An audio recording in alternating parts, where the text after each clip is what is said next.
আসসালামু আলাইকুম, কেমন আছেন সবাই? Welcome back to my new video. তো আজকে আমি আমার জন্মদিন একটা ভিডিও করতে যাচ্ছি। কেমন আছেন সবাই কমেন্টে বলে দেন। আমি আল্লাহর রহমতে ভালো আছি।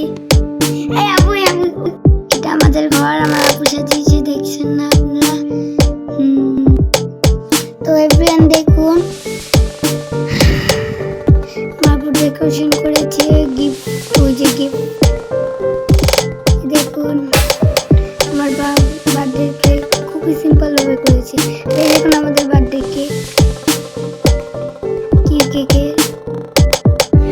তো গাইস, আমার জন্মদিন পালা এসে পড়েছে।